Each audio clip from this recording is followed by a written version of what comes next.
मेरे बेटे ने मुझे यही कहा, माँ सब्र करना, बस आप सब्र करना, मामा आपने रोना नहीं, आपकी तबीयत खराब हो जाएगी।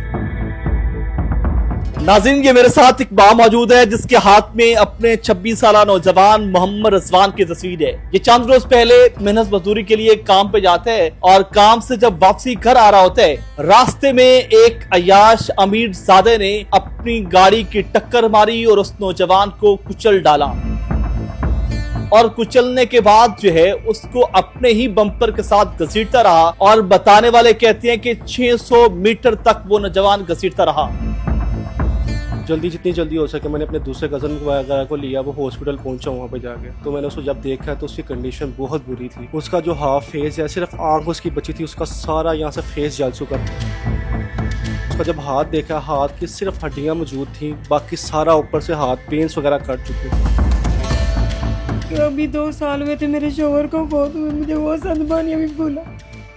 आज मेरे बेटे की भी डेथ हो गई है, मेरा बेटा भी दुनिया से चला गया। वो मासूम नौजवान 26 साल मोहम्मद रिजवान जख्मों की ताब न लाते हुए इस दुनिया फानी से कूच कर गए। इस वक्त माँ चीख रही है कि उस अमीर ज़ादे के ऊपर FIR की जाए, उसको जो है वो गिरफ्तार की जाए। बेइंसाफी हुई है मेरे बेटे के साथ, ऐसे नहीं होना चाहिए था मेरे बेटे के साथ, उसको सजा मिलनी चाहिए। मेरे बेटे को उसने ज़मीन में कुचल दिया।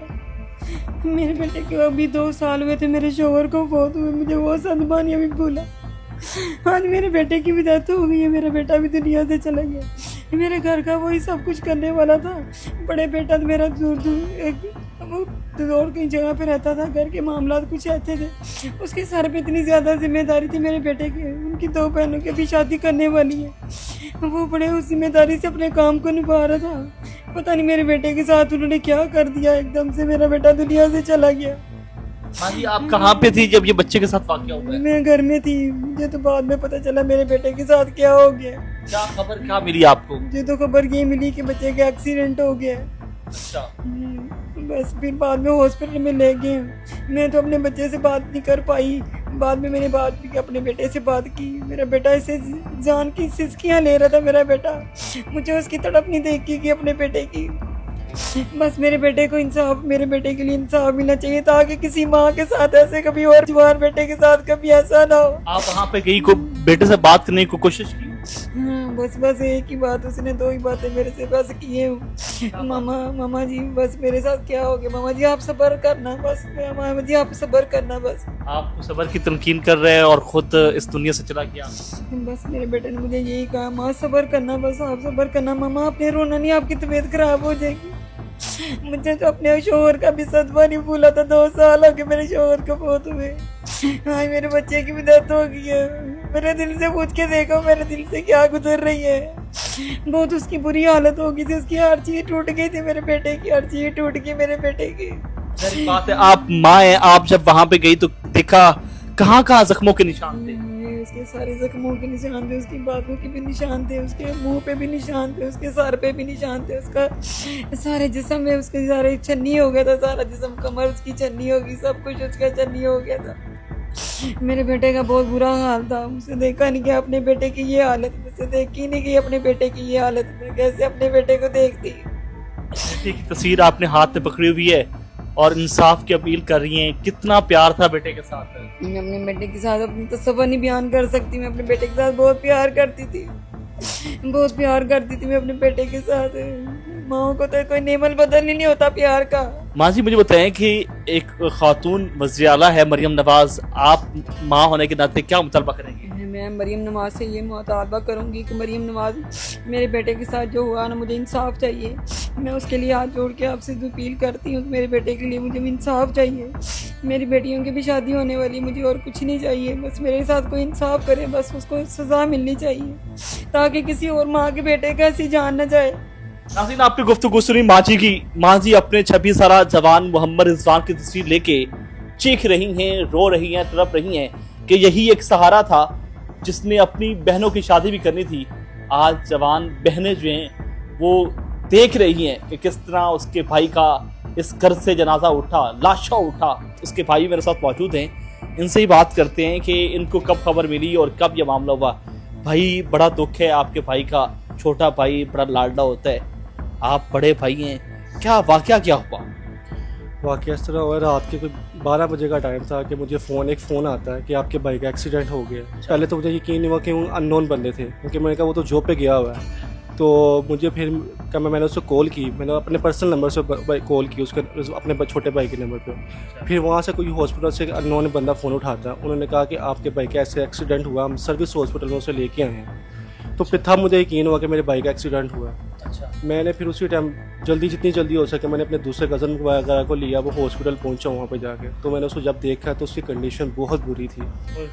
उसका जो हाफ फेस है, सिर्फ आंख उसकी बची थी, उसका सारा यहाँ से फेस जल चुका था, यहाँ से होंठ तक जल चुके थे, उसका जल चुका था। जो मैं उसका जब हाथ देखा, हाथ की सिर्फ हड्डियाँ मौजूद थी, बाकी सारा ऊपर से हाथ पेंस वगैरह कट चुकी थी। उसकी पेट की हड्डी जो सी है वो ठीक थी, लेकिन उसका दबाव आया था, उसकी ये वाली हड्डी चूल्हे की हड्डी टूट चुकी थी। वो चूल्हे की हड्डी टूट के वो उसके हिप के साथ अड़ी हुई थी वहाँ पर, जो ना वो सीधा बैठ सकता था, ना करवट ले सकता था, ना इधर हो सकता था।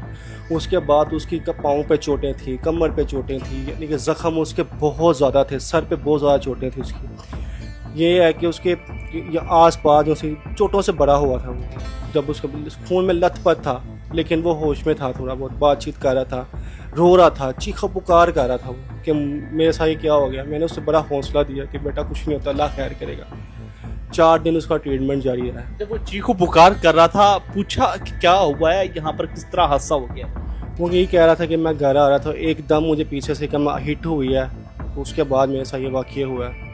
मैं रगड़ी जा रहा था, क्योंकि जाहिर सी बात है धर्मपुरे के नीचे बाइक के नीचे आया, हमें गाड़ी के नीचे आया, वो एक काफ़ी दूर तक उसे लेके गया। तो वो बंदा जो है वो कितना का बर्दाश्त कर पाता, उसे पेन वहाँ पे जो लोग देखने वाले थे अनिश्चित, उन्होंने क्या बताया कितने किलोमीटर तक मतलब वो घसीटता रहा है? कम से कम 600-700 किलोमीटर धर्मपुरे से लेकर मुगलपुरे तक उस बंदे को गाड़ी के बम्पर देकर घसीटता ही गया 700 मीटर मतलब जी, इतना मीटर बनता उसका। हाँ। वो घसीटता ही गया। जब उसने देखा कि वो नीचे से नहीं निकला, तब उसने मुगलपुरे के ऊपर आके ब्रेक लगाई, तब वो कलाबाजी खा के बाहर निकला।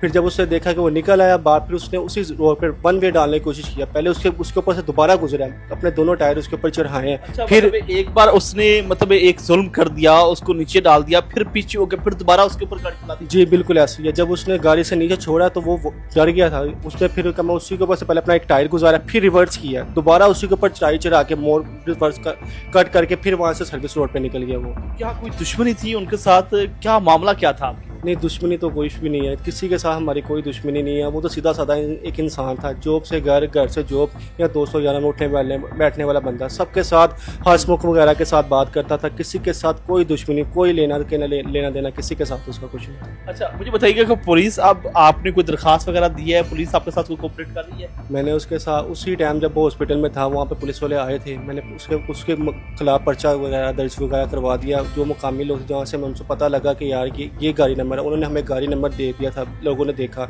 मैंने उसके ऊपर ही बिहाफ पे पर्चा उस पर कटवाया है। अब पुलिस कोऑपरेट कर रही है? नहीं, पुलिस इतना कोऑपरेट नहीं कर रही। पुलिस कह रही है कि डिले करी जा रही है, दिन ब दिन डिले करी जा रही है। हमने उसका पोस्टमार्टम देकर करवा चुके हैं कि हमारा केस थोड़ा स्ट्रॉन्ग हो जाए, लेकिन अभी तक उसके खिलाफ ना पर्चा हुआ सही तरह, वो भी वैसे का वैसे भी, ना उसके आगे कोई कार्रवाई की जा रही है। तो हम यही अपील करते हैं जल्द अज जल्द उसके ऊपर कार्रवाई की जाए। जिस बंदे ने उसको कमा कुचला उसको पकड़ा जाए, उसकी फैमिली के उसकी गाड़ी पकड़ी जाए और हमें इंसाफ चाहिए उसको।